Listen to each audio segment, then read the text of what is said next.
Shalom, bien-aimés dans le Seigneur, que la paix et la grâce du Seigneur soient avec vous, où que vous vous trouvez dans le nom précieux du Seigneur Jésus-Christ, notre Roi, qui revient bientôt, que nous attendons pour la délivrance. La Bible dit, lorsque vous verrez ces choses arriver, levez-vous, car votre délivrance approche. Bien-aimés, par la grâce du Seigneur, aujourd'hui, nous allons partager un message important. Un message que le Seigneur nous a confié pour son peuple.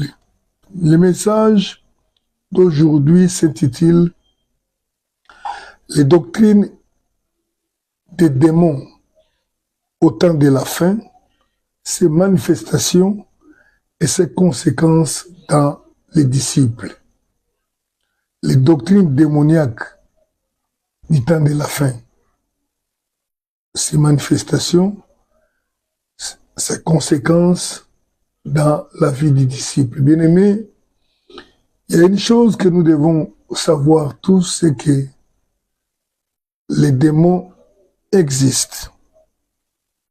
Vous savez, le Seigneur savait que nous, qui allons vivre les temps de la fin, nous ferons face à une activité intense des démons dans le monde.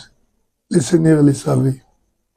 La raison pour laquelle, avant de partir, le Seigneur dit, « Je vous envoie, faites de toutes les nations mes disciples. » Et quelque part, il dit, « Voici les miracles qui accompagneront ceux qui croiront. À mon nom, ils chasseront les démons.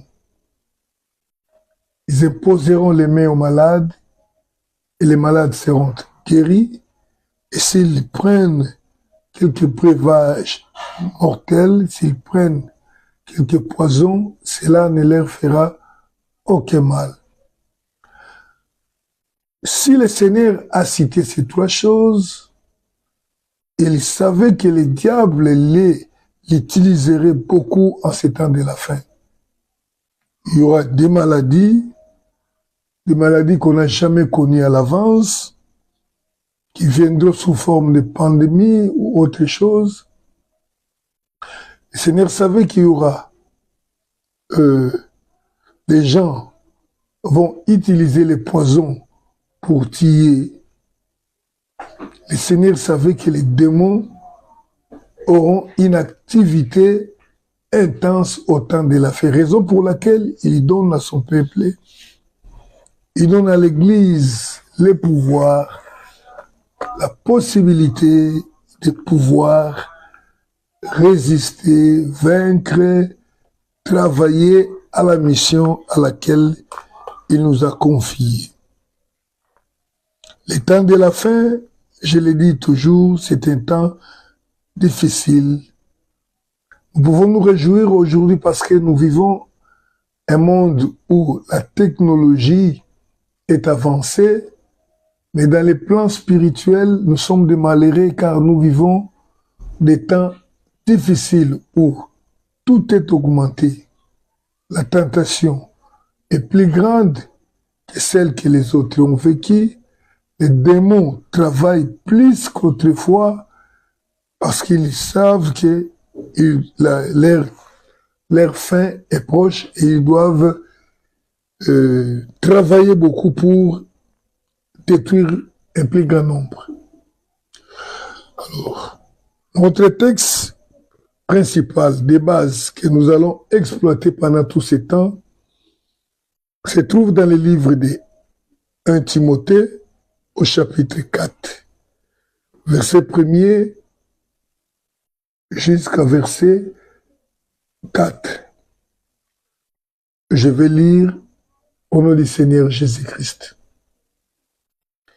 Mais l'Esprit dit expressément que, dans les derniers temps, quelques-uns abandonneront la foi pour s'attacher à des esprits séducteurs et à des doctrines des démons, par l'hypocrisie des faux docteurs, portant la marque de la flétrissure dans leur propre conscience.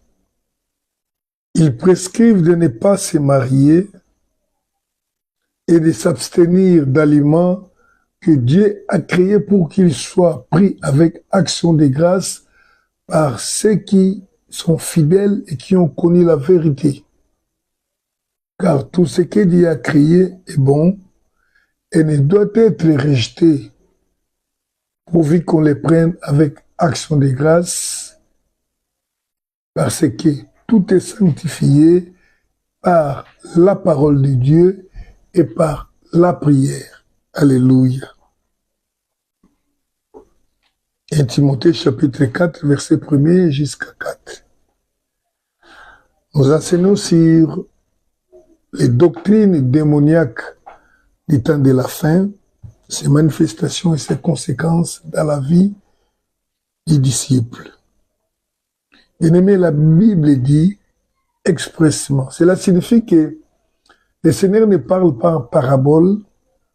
Ce n'est pas un mystère à chercher une interprétation spirituelle. Et le Seigneur dit, la Bible, l'Esprit dit expressément, ouvertement, qu'au temps de la fin, beaucoup de gens abandonneront la foi. Vous savez bien que, à ce qui concerne l'avènement du Seigneur Jésus-Christ, l'apôtre Paul a dit dans Thessaloniciens que avant que le Seigneur ne vienne, il y aura l'apostasie, l'abandon de la foi. Et ici, par le livre de Timothée, il nous révèle que beaucoup de gens abandonneront la foi, donc il y aura l'apostasie. L'apostasie sera généralisée dans la vie des croyants, dans la vie de ceux qui ont cru déjà. Parce que lorsqu'on parle de l'apostasie, ça concerne plus ceux qui croient déjà au Seigneur Jésus-Christ. Il me dit qu'ils abandonneront la foi. Pour quelle raison?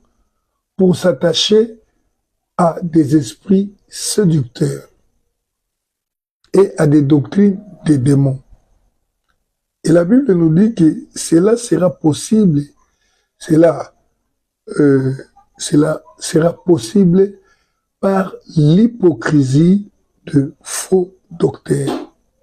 Donc, premièrement, nous avons l'abandon de la foi, donc l'abandon de l'alliance avec Jésus-Christ, de la bonne marche avec Jésus-Christ. En plus, l'attachement aux doctrines des démons, l'attachement aux esprits séducteurs, c'est-à-dire aux démons et aux doctrines des démons. Mais tout cela est rendu possible par le travail des faux docteurs. C'est-à-dire, les faux docteurs annoncent des enseignements faux, la fausse doctrine, et qui fait que cette fausse doctrine éloigne des enfants de Dieu et les met en alliance. Donc, ils s'attachent, les esprits-là, les mettent en alliance avec eux.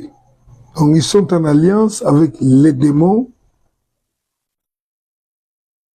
alors que ils étaient en alliance avec le Seigneur Jésus-Christ.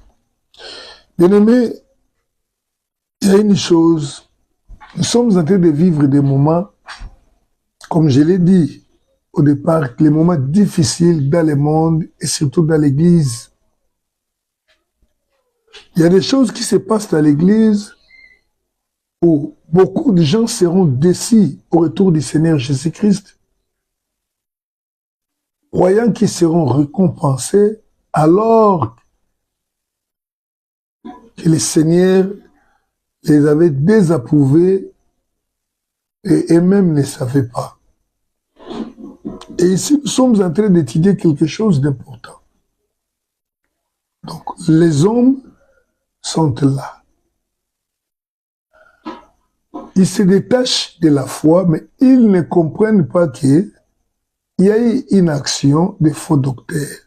Cette action, c'est quoi? Ce sont les fausses doctrines qui les ont détachés du Seigneur et qui les ont mis en relation, en alliance avec les démons. Donc, il y a des choses qui peuvent se passer à l'insu même de la personne. C'est ainsi aujourd'hui, les démons se sont installés dans la vie des enfants de Dieu, dans les foyers des enfants de Dieu, dans des églises. Les démons accompagnent les hommes dans les ministères. Ils les soutiennent, ils les aident à accomplir des miracles, des signes et des prodiges. Et ces gens-là pensent que c'est l'œuvre du Saint-Esprit, alors qu'ils sont accompagnés par les démons, par les diables. Et à la fin, la Bible dit, en ce jour-là, le Seigneur leur dira, je ne vous connais point. Et ils diront, Seigneur, nous t'avons servi, nous avons prophétisé, nous avons fait des miracles en ton nom. Des miracles en ton nom. Matthieu 7, 21, mais le Seigneur leur dira, retirez-vous de moi, serviteurs de l'iniquité, je ne vous ai point connu. Donc, tu peux te retrouver en train de servir Dieu, d'accomplir les miracles, des signes et des prodiges, alors que ces miracles et ces signes ne sont que l'œuvre du diable. Mais toi, tu crois que c'est l'œuvre du Saint-Esprit. Je vais vous expliquer une chose. Je donne un exemple. J'aime bien donner cet exemple. C'est quelque chose que j'ai vécu dans ma jeunesse, dans mon enfance. J'avais à l'époque environ, j'étais en 6e primaire, je pouvais avoir 11 ou 10, je ne sais pas, années. Alors, chez nous, à ce moment-là, au moment des grandes vacances, nous avions l'habitude d'organiser un championnat dans les quartiers. Les enfants organisaient des championnats de foot et dans chaque rue avait son équipe. Alors il s'est fait que nous avions aussi notre équipe à cette période-là, dont j'étais aussi joueur. Je n'ai jamais été un bon joueur. Heureusement que le Seigneur m'a détaché également de toutes ces choses-là. Je ne suis ni spectateur, ni supporter, ni joueur. Je suis en train de raconter une histoire vécue. Alors, j'étais aussi joueur dans l'équipe, mais pas bon joueur. Nous avions match avec l'équipe la plus forte du championnat. Nous étions une équipe faible. L'idée est venue d'un ami, il dit, il faut que nous cherchions quelqu'un qui peut faire des fétiches pour que nous gagnions les matchs.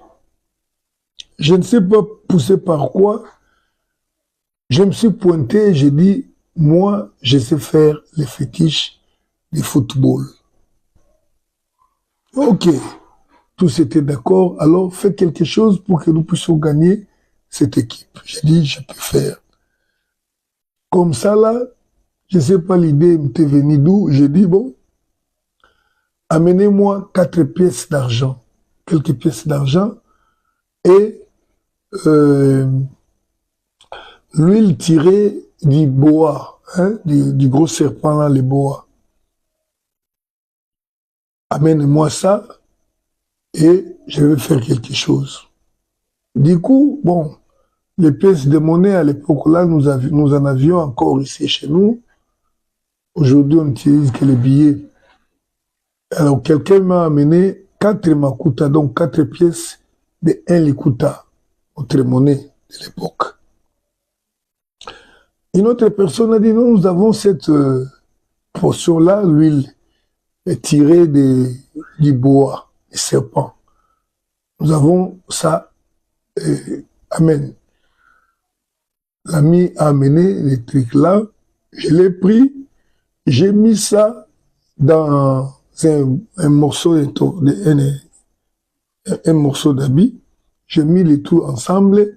J'ai commencé à frotter des pièces d'argent sur l'huile là. Et après, j'ai commencé à distribuer. J'ai dit maintenant, qui veut marquer les billes dans ces matchs? Celui qui veut marquer les billes va prendre cette pièce d'argent. Lorsque vous entrez dans les terrains, vous allez jeter ça dans les poteaux adverses. Ainsi, ça représente un but. J'ai donné à ceux qui s'étaient présentés, 3 personnes ont pris. Je suis resté avec une pièce. J'ai dit, mais qui voudrait marquer des billes? Quelqu'un dit, non, moi je voudrais. Moi j'ai demandé qui voudrait encore. Parce que les candidats, tous avaient déjà pris une pièce. L'autre dit, non, moi je voudrais marquer des. Il a tendu la main pour que je donne la pièce. Et cela a glissé de mes mains. La pièce d'argent est tombée. J'ai pris la pièce, j'ai dit, désolé, comme cette pièce est tombée, c'est que les billes est déjà raté. Ça n'entrera plus. Mais les gars là ont pris quand même cet argent-là. Nous sommes allés, les matchs a commencé, et curieusement, tous mes gens-là ont marqué. Chacun a marqué un but. Et ce jour-là, nous avons gagné à un score, je crois, 3-1 ou 3-0. Ça doit être 3-1. Moi-même, j'étais étonné. Je me dis, mais c'est pas possible. Donc, je venais d'accomplir un miracle comme ça là. De ma jeunesse, je ne suis jamais allé chez les marabouts, chez les féticheurs ou quoi que ce soit. Juste l'idée m'était venue en tête de faire quelque chose. Parce que d'habitude, on voyait quand les matchs se jouaient, on voyait les gens avec les pièces d'argent, ils les jetaient dans les poteaux adverses, soi-disant qui signifiait les buts qu'ils devaient marquer. Alors j'ai dit comme ça, la chose est arrivée. Et la nouvelle s'était répandue dans les quartiers, partout, que les gars là, Ange, il est fort en fétiche de foot. Et moi-même, j'étais étonné. Et après cela, j'avais refusé. Je me suis dit, en tout cas, je ne vais plus oser. Et une autre fois, une équipe de grandes personnes est venue me chercher. Non, on nous a dit que tu es fort en ça, fais tout ça. J'ai refusé. C'était l'unique fois que j'ai essayé de faire quelque chose de mystique. Bien aimé, vous savez, qu'est-ce qui s'est passé là? Le diable ayant vu que j'ai fait quelque chose qui peut l'honorer, quelque chose qui lui appartient, il m'a aidé dans cette entreprise-là. Et c'est ce qui se passe. Vous savez, dans ce monde, il y a des gens qui sont devenus soit sorciers ou des magiciens, mais ils ne sont jamais allés chercher les fétiches auprès des féticheurs ou des marabouts.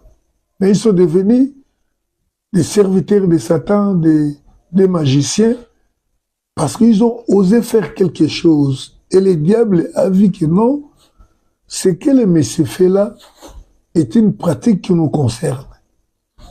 Étant donné que c'est notre pratique, il faut l'aider, il faut le soutenir. C'est comme ça que je suis en train de dire. Bien-aimés, lorsque vous adoptez les doctrines des démons, donc une doctrine qui a été inspirée par les démons, vous acceptez, vous les enseignez, et que les fidèles acceptent cette doctrine, directement les démons, ils sont les esprits, la Bible appelle ici les esprits séducteurs, qui comprennent que il y a nos histoires qui sont utilisées quelque part. Pour eux, c'est une invitation C'est une alliance proposée entre vous et eux. Donc tout ce que nous voyons aujourd'hui comme manifestation des démons, dans la plupart des cas, c'est les résultats des enseignements démoniaques que nous avons reçus quelque part, que nous avons cru, nous avons pratiqué, et cela a consisté aux yeux du diable comme une invitation, comme une alliance proposée. Ainsi donc, les gens sont entrés dans l'alliance avec les diables, dans les églises, dans nos maisons, dans les foyers. Et les diables connaissant cela, ils les aident à accomplir cette mission avec beaucoup de force et de grâce pour que la personne concernée croie qu'il marche avec le Seigneur. Parce que beaucoup de gens pensent qu'il suffit qu'il y ait des miracles, la chose vient de Dieu.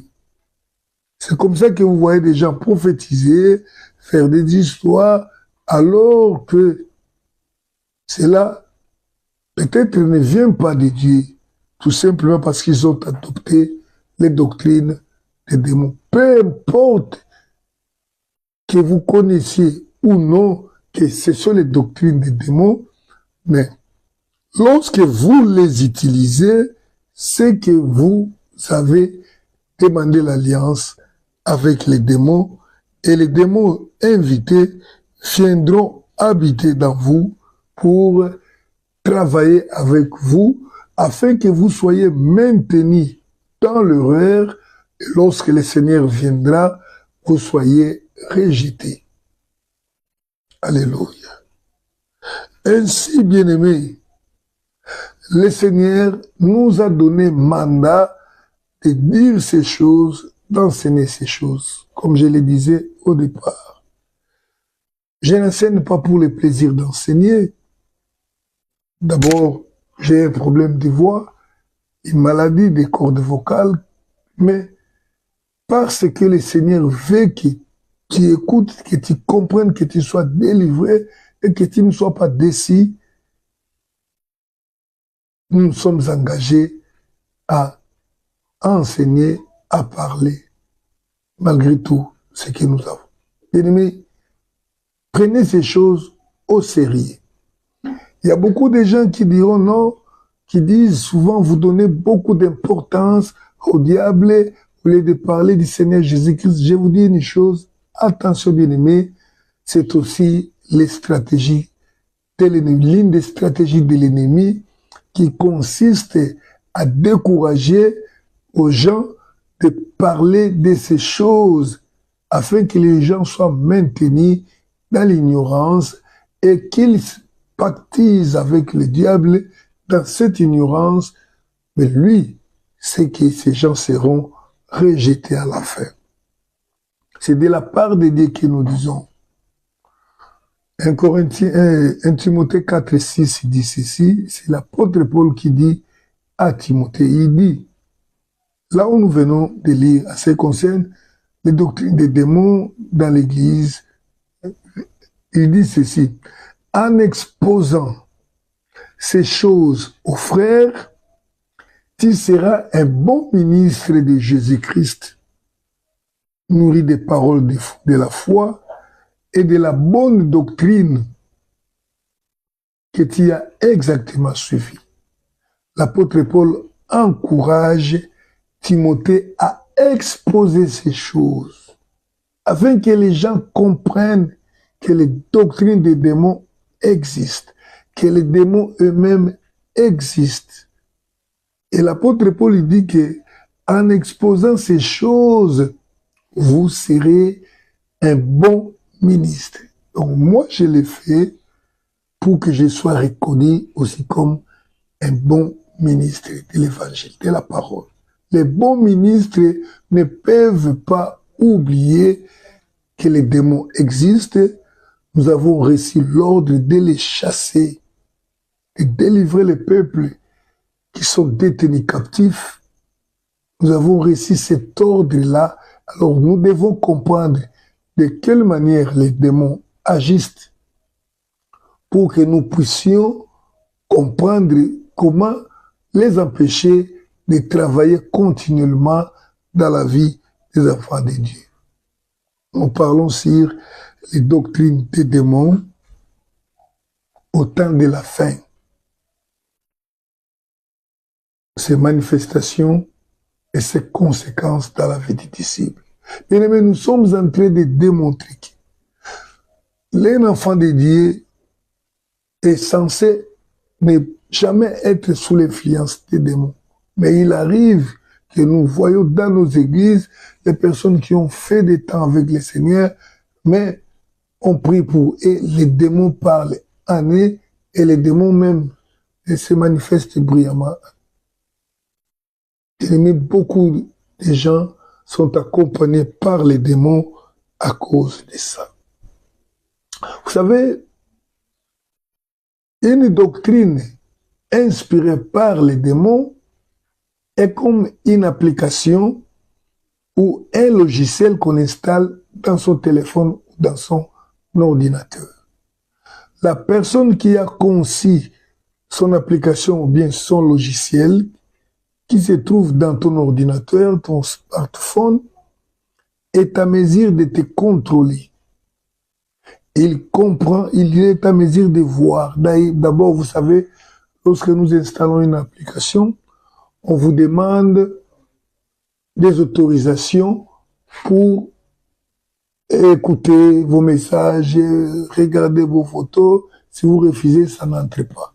C'est de la même façon que le diable nous infiltre. Il entre dans nos maisons lorsque nous utilisons ces enseignements. C'est ce que la Bible nous dit ici, que les gens abandonneront la foi, ils s'attacheront aux démons, et cela sera l'œuvre des faux docteurs. Les faux docteurs, son œuvre, c'est donner, dispenser des fausses doctrines. Ces fausses doctrines-là sont les doctrines des démons, inspirées par les diables. Que tu sois ignorant ou pas, lorsque toi, tu essayes d'écouter, de croire à ces messages-là, tu es identifié, tu es localisé. Voyez-vous pourquoi la Bible nous dit, le Seigneur nous refuse de pouvoir recevoir les gens qui se promènent avec certaines doctrines. La Bible dit, si quelqu'un n'accepte pas Christ, quelqu'un vous amène une autre doctrine, ne les recevez pas dans votre maison. Ne les recevez pas.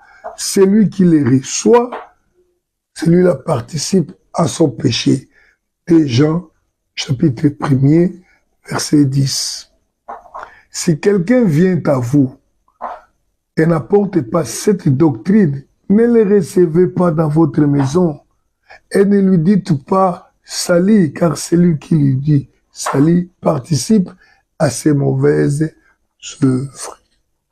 Le Seigneur dit, donc le Seigneur ne veut pas que nous écoutions. Or, ces doctrines sont enseignées dans les églises, ces doctrines sont enseignées dans le monde et les gens l'ont accepté. Ils pratiquent ces doctrines-là, ainsi le diable a pris possession d'eux. Bien aimés, les esprits séducteurs, ce sont les esprits mauvais, les démons, qui travaillent juste pour te séduire, c'est-à-dire pour t'attirer vers le mal. Car c'est ça même la signification du mot la séduction. C'est l'action de séduire, l'action d'attirer quelqu'un irrésistiblement par un pouvoir indéfinissable. Ça, c'est le dictionnaire français qui le dit. Que séduire, c'est attirer quelqu'un de façon irrésistible et par un pouvoir plus ou moins indéfinissable. Non, nous savons, c'est par l'envoûtement diabolique. Donc, les enseignements du diable a une puissance. Étant donné qu'il y a la puissance dans la parole de Dieu, il y a aussi une puissance de séduction, l'envoûtement dans les enseignements du diable qui font que les gens soient attirés vers le péché, vers le mal. Et le Seigneur veut que nous dénoncions toutes ces choses-là afin que les enfants de Dieu soient avertis, que nous soyons dépouillés de tout fardeau qui peuvent nous retenir au jour de l'avènement du Seigneur Jésus-Christ. Les doctrines démoniaques au temps de la fin, ses manifestations et ses conséquences dans les disciples. Voilà, aujourd'hui nous avons introduit, et prochainement nous allons parler sur les doctrines de l'abstinence, du célibat forcé, comme la Bible l'indique ici. On parlait des doctrines des interdits de la nourriture. Il y a les doctrines des Nicolaïtes, il y a les doctrines de Jézabel, il y a les doctrines, il y en a plusieurs, les doctrines des démons. Les doctrines de Balaam, qui sont dans les églises, qui sont enseignées nuit et jour, et qui font que les églises risquent d'être reniées, rejetées devant les seigneurs, car ils sont en alliance avec les seigneurs, avec les diables. Amis, soyez bénis, restez branchés, restez abonnés par la grâce du Seigneur. Nous allons continuer par les premiers qui nous a été cité ici, la doctrine des démons. De quelle façon ça fonctionne? Quelle est son implication dans la vie du disciple? Soyez bénis au nom du Seigneur Jésus-Christ. Amen.